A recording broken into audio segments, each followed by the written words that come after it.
ఈరోజు చాలామంది మేము సాక్ష్యం ఇస్తాం, సాక్ష్యం చెప్తా మైకులు తీసుకుంటున్నారు. అరే మంచిదే చెప్పండిరా నాయన అని మైకులు ఇస్తే సోషల్ మీడియాలో దుమ్మెత్తి పోసేస్తున్నారు ఈ పనికిమాలిన సాక్ష్యాల మీద. ఎంత అతి దారుణమైన ట్రోల్స్ నడుస్తున్నా కూడా సిగ్గులేదు, ఏమీ లేదు, అయినా అదే సాక్ష్యాలు చెప్పు తిరుగుతున్నారు. రోజుకో కొత్తది. నన్ను అడిగితే నేను అంటాను, వీళ్ళందరూ మానసిక రోగులు. అరాకొరా కొన్ని చర్చెస్లో మానసిక రోగులను పెట్టేసుకున్నారు, తయారు చేశారు. అలాగా ఈ మానసిక రోగులు అందరూ కలిసి నిన్న మొన్న ఏదో వీడియో వైరల్ అవుతోంది, చూశారు కదా. మానసిక రోగులు. దీనివల్ల దేవుని నామానికి అవమానం తప్పితే అసలు ఘనత ఏమీ లేదు, ఘనత రాదు అసలు. కాబట్టి సాక్ష్యం అంటే మన గురించి మనం కొట్టుకునే డబ్బా కాదని ఎప్పుడైతే సంఘానికి నేర్పిస్తామో, నీ క్రియలు సాక్ష్యం ఇవ్వాలి, నీ బ్రతుకు సాక్ష్యం ఇవ్వాలి. ఆ వస్తువు అద్భుతంగా ఉందని చూసి చెప్పాలి. వస్తువు తన గురించి తను చెప్పుకోకర్లా, వస్తువును చూసిన వాడు చెప్పాలి. అద్భుతమైన డిజైన్ అండి, చాలా బాగుంది. అద్భుతమైన టేస్ట్, ఈ ఫ్రూట్ చాలా బాగుంది, ఈ ఆహార పదార్థం చాలా బాగుంది. అలాగే మనల్ని చూసి, మన క్రియలు చూసి, మన నడవడిక చూసి, మీ సత్క్రియలు చూసి మనుష్యులు దేవుణ్ణి ఏం చేయాలన్నాడు? మహింపరచాలన్నాడు. మీ సత్క్రియలు చూసి మహింపరచాలి. అది సాక్ష్యం, నీ గురించి ప్రపంచం ఇచ్చేటువంటి సాక్ష్యం. కాబట్టి సంఘాల మీద బలంగా చెప్పాల్సినటువంటి విషయం ఏమిటంటే, నాయనా సాక్ష్యం అంటే నీలో నుండి వచ్చే సువాసన చూసి ఇతరులు దేవుణ్ణి మహిమపరచడం. ఇతరులు నీ గురించి ఇవ్వాలి సాక్ష్యం. సెంటు కొనుక్కోవడానికి వెళ్ళాం, డబ్బా చెప్పుకుంటుంది, నేను చాలా బాగుంటాను, నేను చాలా సువాసన ఇస్తాను, నన్ను కొనుక్కో అంటదా? మనం ఏం చేస్తాం? ఆ బాటిల్ తీసుకొని స్ప్రే చేసుకొని స్మెల్ చెక్ చేసుకుని సువాసన బాగుంటే ఆ సెంటు కొంటాం, 10 మందికి చెప్తాం. మళ్ళీ 10 మందికి నువ్వు చెప్పక్కర్లా, నువ్వు పూసుకు తిరుగుతుంటే పక్కనోడు అడుగుతాడు. ఏమని అడుగుతాడు? బా ఏం బాగుందండి, చాలా అద్భుతంగా ఉంది, ఎక్కడ కొన్నారు అంటాడు. అప్పుడు చెప్తావు దాని కంపెనీ ఏంటో, పేరేంటో, రేట్ ఎంతో, ఎక్కడ కొన్నావో అన్నీ చెప్తావు. అప్పుడు వాడు కొనుక్కుంటాడు. అలాగా నీలో నుండి వచ్చే ఆ సువాసన ఇతరులకు సాక్ష్యం కావాలి. కానీ మైకు చేత్తో పట్టుకుని క్రైస్తవ్యాన్ని ఇప్పటికే సర్వనాశనం చేసేసారు. ఇంకా సర్వనాశనం చేసేద్దాం అనుకుంటున్నారేమో, నాకు అర్థం కావట్లేదు. ఒక ఆవిడేమో ప్రార్థన చేసిందంట ఎలకలన్నీ చచ్చిపోవాలని. ఓరి నాయనో అనిపిస్తుంది. పక్కింటి వాళ్ళు టీవీ పెడుతుంటే ఆపమందంట, ఆపలేదంట. అందుకని ప్రార్థన గట్టిగా చేసిందంట, ఆ టీవీ వెళ్ళిపోయిందంట. ఆ టీవీ వెళ్ళిపోతే ఇంకో టీవీ కొనుక్కోరేటి? ఈవిడ ప్రార్థనకి టీవీ వేల్చేస్తాడు దేవుడు. ఏం మనుషులో ఎక్కడి నుంచి తయారవుతారో ఈ సంత అంతా మనకు అర్థం కాదు. కానీ బైబిల్ నిజంగా చదివిన వాళ్ళు అయితే ఇలా చేయరండి. అసలు వాళ్ళు వినే బోధ సరైంది కాదు కాబట్టి ఇలా మొదలెట్టారు. సో మనమందరం నడుం బిగించి ఈ సత్యాన్ని ప్రజల్లోకి తీసుకెళ్ళి, నాయన అది డూప్లికేట్, ఒరిజినల్ ఇది అని చెప్పగలిగే స్థాయి మీరు కనపరచాలి. అప్పుడే ఇవి తగ్గుతాయి, మనం మౌనంగా ఉంటే తగ్గవు. మనకెందుకులే దేవుడు చూసుకుంటాడంటే, దేవుడు ఏం చూసుకుంటాడు? నేను చూసుకోమని నీకు అప్పగించాడు పని. మేము దేవుడు చూసుకుంటాడంటే ఎలా కుదురుతుంది? దేవుడు ఎవరిని చూసుకోమన్నాడు? మనల్నేగా. బైబిల్లో వ్రాయబడింది స్పష్టంగా, నాయన మీరు ఖండించండి, గద్దించండి, బుద్ధి చెప్పండి అన్నాడా? ఖండిస్తాను, గద్దిస్తాను, నేనే బుద్ధి చెప్పుకుంటాను, నువ్వు మాత్రం హాయిగా నిద్రపో, భోంచేసి పడుకో అన్నాడా? ఏమన్నాడు? ఖండించుము, గద్దించుము, బుద్ధి చెప్పుము అని దేవుడు మనకి బాధ్యత అప్పగించారు. సో మనం చెప్పకపోతే చాలామంది ఇలాగే త్రోవ తప్పి సాతాను పక్షానికి వెళ్ళిపోతారు, దేవుని నామాన్ని అవమానపరుస్తారు. సరే, ఇప్పుడు చదువుతున్నటువంటి లేఖన భాగంలో 3వ వచనాన్ని జాగ్రత్తగా అబ్జర్వ్ చేయండి. రాతి పలకల మీద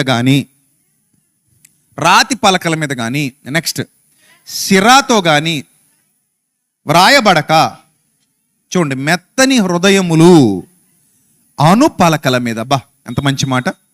ఏ హృదయాలు? మెత్తని హృదయాలు. ఇందులో 2 రకాలు ఉంటాయి. ఒకటి కఠినమైన హృదయం, కరుడుగట్టిన హృదయం, బండ హృదయం, బద్దలు కాని హృదయం. ఈ హృదయాల మీద దేవుని వాక్యం వ్రాయబడదు. వాళ్ళు కరగరు, చలించరు. వాళ్ళ మనస్సుకి భయం, భక్తి తెలియవు. వాళ్ళు నీతిని నేర్చుకోవడానికి ఇష్టపడరు. అర్థమైందా? సో అందుకే ఆ హృదయాలను కఠిన హృదయాలు అన్నాడు. బైబిల్ గ్రంథంలో ఈ కఠిన హృదయాలు అనే పదం చాలాసార్లు మనకి కనబడుతుంది. కఠిన హృదయాలు, కరడుగట్టిన హృదయాలు, బండ హృదయాలు అని బైబిల్లో ఉంది. ఇప్పుడు ఇక్కడ వ్రాయబడినటువంటి పదం మెత్తని హృదయాలు. ఏ హృదయాలు? మెత్తని హృదయాలు. మెత్తని హృదయములు అనుపలకల మీద. అంటే ఇప్పుడు నీ హృదయమే ఒక పలక, నీ హృదయమే ఒక పలక. సేవకుడి ద్వారా దేవుడు నీ హృదయం అనే పలక మీద ఆయన మాటలు ఏం చేస్తాడట? వ్రాస్తాడు. కనిపించకుండా జరిగే ఆత్మ సంబంధమైన పరిచర్య ఇది. దీనికి రుజువులు, ఆధారాలు, దృశ్యమైన సూచనలేవి ఉండవు. ఇక్కడ ఇంతమంది ఉన్నారు, నేను వాక్యం మాట్లాడుతున్నాను, మీకు తెలియకుండా లైవ్లో చాలామంది చూస్తారు. అనేక దేశాల నుండి మన లైవ్లో చూసేవాళ్ళు ఉంటారు, అక్క చెల్లెమ్మల ఆనందములు, వాళ్ళు లైవ్ వాచ్ చేస్తూ ఉంటారు. సో ఈ డే అంతా వాళ్ళకున్న టైంని బట్టి, వీళ్ళని బట్టి లైవ్ చూస్తూనే ఉంటారు. వాళ్ళ హృదయం మీద కూడా దేవుని వాక్యం ఏమవుతుంది? వ్రాయబడుతుంది. వాళ్ళు ప్రత్యక్షంగా మన ముందు లేరు. మీరంటే వచ్చి కూర్చున్నారు ఇక్కడ రాజమండ్రి ఆరాధనలో, కానీ వాళ్ళు ప్రత్యక్షంగా లేరు, ఎక్కడో ఉంటారు. వాళ్ళు దేశ విదేశాల్లో ఉన్న వాళ్ళు కూడా ఉన్నారు. వాళ్ళు అక్కడుండి దేవుని వాక్యం వింటూ ఉంటారు. అలా వింటూ ప్రతి మాట ఎక్కడ రాయబడుతోంది? హృదయం మీద రాయబడుతుంది. ప్రతి మాట చెక్కబడుతుంది. ఏమవుతుంది? చెక్కబడుతుంది. ఇదే మాట పౌలు భక్తుడు చెప్తున్నాడు. ఏమంటున్నాడు ఆయన? మెత్తని హృదయములు అనుపలకల మీద. బాబా, ఇది ఇంకా అద్భుతం కదా. జీవము గల దేవుని ఆత్మతో. ఒక పేపర్ మీద రాయాలంటే పెన్ కావాలి, పెన్సిల్ కావాలి కదా. ఈ పేపర్ మీద వ్రాసే ఆ పెన్ చాలా విలువైనది. ఇప్పుడు ఆ పెన్ ఎవరట? ఇక్కడ ఆ పెన్ ఎవరు? చూడండి, జీవము గల దేవుని ఆత్మతో. అంటే పెన్ ఎవరంటే ఇక్కడ పరిశుద్ధాత్ముడే. పేపర్ ఏదంటే నీ హృదయమే. నీ హృదయం అనే పేపర్ మీద పరిశుద్ధాత్ముడు అనే కలముతో దేవుని సేవకుడు వ్రాస్తున్నాడు. పరిశుద్ధాత్మ శక్తితో నీ హృదయం అనే పలక మీద దేవుని సేవకుడు వ్రాస్తున్నాడు. అది లిఖించబడుతోంది నీ హృదయం మీద. మాటలు నోట్ అయిపోతున్నాయి, రిజిస్టర్ అయిపోతున్నాయి. అలా రిజిస్టర్ అయి నీ హృదయం అంతా దేవుని వాక్యంతో నిండిపోయి నీలో నుండి జీవ జల నదులు ప్రవహిస్తాయి. ఆ స్థితికి నువ్వు ఎదుగుతావు. ఆ ఆత్మీయ పరిపక్వత నీలో వస్తుంది. అప్పుడు ఉంటుంది నీ సాక్ష్యం మహాద్భుతం అన్నమాట. అత్యంత అద్భుతం నీ సాక్ష్యం. ఇంకా నిన్ను గురించి నువ్వు చెప్పకర్లా, నిన్ను గురించి ఇతరులు మాట్లాడతారు, ఇతర విశ్వాసాలకు చెందిన వాళ్ళు మాట్లాడతారు. ఎవరైతే మిమ్మల్ని దూషించారో వాళ్ళే మిమ్మల్ని ఏమంటారు? కీర్తిస్తారన్నాడు వాక్యంలో. మీ సత్క్రియలు చూచి పరలోకమందున మీ తండ్రిని ఏం చేస్తారట? మహిమపరుస్తారు.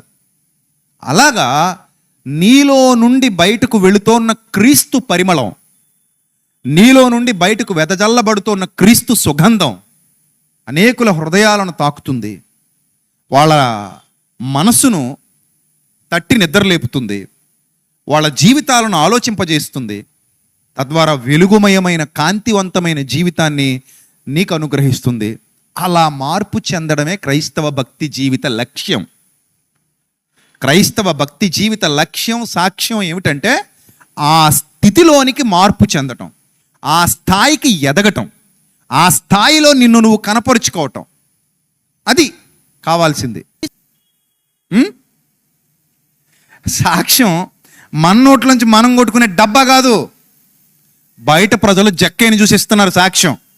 అయ్యా బాబోయ్, ఒకప్పుడు క్రూరుడు, ఒకప్పుడు భయంకరుడు, దుర్మార్గుడు, దుష్టుడు, డబ్బు కాపేరం, పీక్కు తినేస్తాడు గెద్దలాగా. జాలి, దయ, కనికరం ఈ మనిషిలో ఎప్పుడు మేము చూడలేదు. ఈరోజు కొత్త మనిషిని చూస్తున్నాం. ప్రభు ఇతను మార్చేశాడు. ఇతను డబుల్ పేమెంట్లు ఇస్తున్నాడు, త్రిబుల్ పేమెంట్లు ఇస్తున్నాడు. అమ్మో చాలా రెట్టింపు ఇచ్చేస్తున్నాడు. ఆస్తిలో సగమేమో బేదలకు ఇచ్చేశాడు. ఆశ్చర్యం. ఇప్పుడు అందరు కలిసి ఒక జక్కే కోసం సాక్ష్యం ఇస్తున్నారు. జక్కే కోసం ఇచ్చే సాక్ష్యం ప్రభువును మహింపరుస్తుంది. అది కదా రియల్ విట్నెస్ అంటే, అది కదా సాక్ష్యం అంటే, అది కదా పరిచర్య అంటే. అది చూడాలి మనం క్రైస్తవ్యంలో, అది చూడాలి. మన జీవితంలో వచ్చిన మార్పు పనిచేయక ఫిల్మెంట్ రాలిపోయి నల్లగైపోయి బల్బు ఎలగదరా పక్కన పడేయండి అన్న బల్బులో నుంచి కాంతులీనుతూ చక్కటి జిలుగు వెలుగులు బయటకు వచ్చేస్తుంటే అందరూ ఆశ్చర్యపోయినట్టుగా మాడిపోయిన బల్బు మరలా తిరిగి వెలిగినట్టుగా అది సాక్ష్యం. అలా మీరందరూ మారితే అది సాక్ష్యం. అది దేవుడు కోరుతున్నాడు.